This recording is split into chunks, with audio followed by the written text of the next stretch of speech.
नमस्कार। चांद पर चंद्रयान, मंगल पर मंगलयान, ये सब देखकर किसका सीना गर्व से चौड़ा नहीं होता।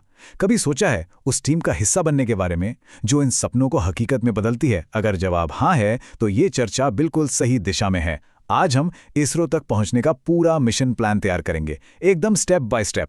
तो मिशन ये है इसरो में शामिल होना।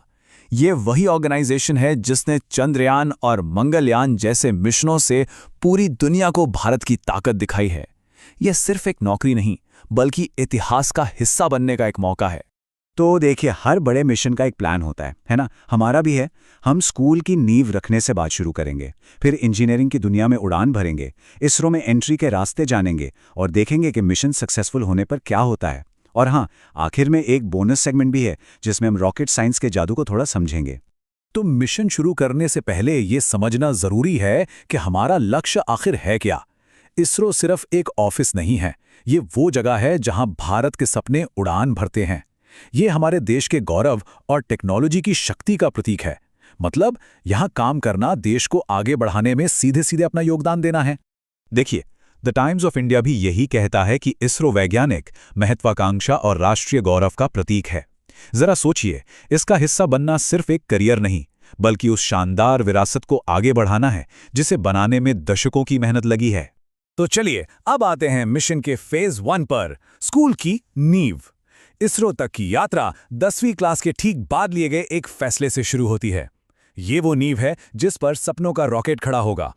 देखिए, इसमें कोई दो राय नहीं है, कोई कंफ्यूजन की गुंजाइश ही नहीं है। अगर लक्ष्य इसरो है तो 11वीं और 12वीं में साइंस स्ट्रीम ही एकमात्र रास्ता है। ये नॉन नेगोशिएबल है, मतलब इसके बिना आगे बढ़ना मुमकिन नहीं। यहीं से लॉन्च पैड तैयार होता है। और साइंस स्ट्रीम में भी 3 सब्जेक्ट्स हैं जो असली सुपर हीरो हैं: फिजिक्स, केमिस्ट्री और मैथ्स, यानी PCM। फिजिक्स सिखाएगा कि रॉकेट उड़ता कैसे है, केमिस्ट्री बताएगी कि उसे पावर कहां से मिलती है, और मैथ्स तो वो भाषा है जिसमें ये सारी कहानी लिखी जाती है। तो स्कूल की नींव पक्की हो गई, जबरदस्त। अब वक्त है मिशन के दूसरे फेज का, जिसे हम कहेंगे इंजीनियरिंग लिफ्ट ऑफ। यहाँ वो डिग्री चुननी होगी जो करियर को सीधे सितारों की ओर ले जाएगी। तो इसरो जब अपने साइंटिस्ट को ढूंढता है तो वो कुछ खास इंजीनियरिंग ब्रांचों पर नजर रखता है, जैसा कि लिस्ट में है: aerospace, mechanical, electronics and communication, computer science और इलेक्ट्रिकल इंजीनियरिंग इनमें सबसे अहम है। तो एक तरह से ये एक क्लियर टारगेट लिस्ट है कि किस तरफ बढ़ना है। ये डिग्रियां अगर देश के टॉप कॉलेजों जैसे IITs और NITs से की जाएं तो प्रोफाइल को एक रॉकेट बूस्ट मिलता है। और हाँ, इन टॉप कॉलेजों तक पहुंचने का रास्ता JEE मेन और JEE एडवांस्ड जैसी कठिन परीक्षाओं से होकर गुजरता है, तो कमर कसनी होगी।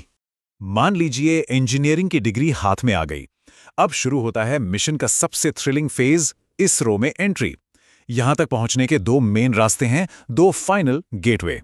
तो ये हैं वो 2 दरवाजे। पहला आप कह सकते हैं एक VIP पास है, IIST का रास्ता। अगर यहां से 7.5 से ज्यादा CGPA के साथ कोई ग्रेजुएट होता है तो इसरो में सीधी एंट्री मिल सकती है। और दूसरा दरवाजा है ICRB की परीक्षा, जो बाकी सभी इंजीनियरिंग ग्रेजुएट्स के लिए एक खुला मैदान है, एक खुली चुनौती। ICRB का जो प्रोसेस है ना, वो एकदम क्रिस्टल क्लियर है, कोई फालतू की चीजें नहीं। पहला स्टेप एक रिटन टेस्ट, और सबसे जरूरी बात, इसमें कोई जनरल नॉलेज नहीं पूछा जाता, सिर्फ और सिर्फ आपकी इंजीनियरिंग की कोर नॉलेज परखी जाएगी। अगर ये क्लियर हो गया तो दूसरा और आखिरी स्टेप है पर्सनल इंटरव्यू, बस। और अब वो पल जिसका सबको बेसब्री से इंतजार रहता है, मिशन सक्सेस। चलिए देखते हैं कि जब ये मुश्किल मिशन पूरा हो जाता है तो रिवॉर्ड क्या मिलता है। तो ICRAB एग्जाम क्लियर करने के बाद जो पहली पोजीशन मिलती है वो है साइंटिस्ट बाय इंजीनियर SC की। क्या शानदार टाइटल है ना? करियर का एक जबरदस्त लॉन्चिंग पैड। और सैलरी तो शुरुआती बेसिक पे है 56,100 रुपए प्रति महीना। और ध्यान रहे, ये सिर्फ बेसिक पे है, इसके ऊपर कई सारे अलाउंस भी जुड़ते हैं, जिससे फाइनल सैलरी काफी अच्छी हो जाती है। इसरो में सिर्फ नौकरी नहीं, बल्कि एक पूरा करियर पाथ मिलता है।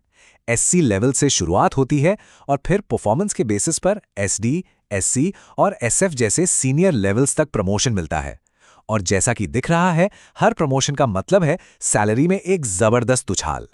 अब एक बोनस राउंड हो जाए, एक बार इसरो में एंट्री हो गई तो कुछ कमाल की टेक्नोलॉजी पर काम करने का मौका मिलता है।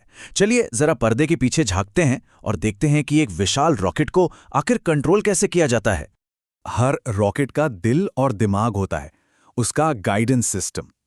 आसान भाषा में कहें तो ये रॉकेट का ब्रेन है।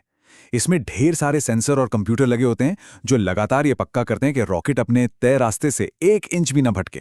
तो सवाल ये है कि इतना भारी रॉकेट हवा में अपनी दिशा कैसे बदलता है? इसका जवाब एक छोटे से शब्द में छिपा है, टॉर्क, या कहें कंट्रोल टॉर्क। ये एक तरह का घुमाने वाला फोर्स है जो रॉकेट को धीरे धीरे उसकी दिशा बदलने में मदद करता है। और ये घुमाने वाला फोर्स पैदा करने के 3 बड़े चालाक तरीके हैं। पहला है गिम्बल्ड थ्रस्ट, मतलब मेन इंजन का जो नोजल है वो थोड़ा सा घूम सकता है। दूसरा है वर्नियर थ्रस्टर्स, ये छोटे छोटे साइड इंजन होते हैं जो फाइन ट्यूनिंग के काम आते हैं।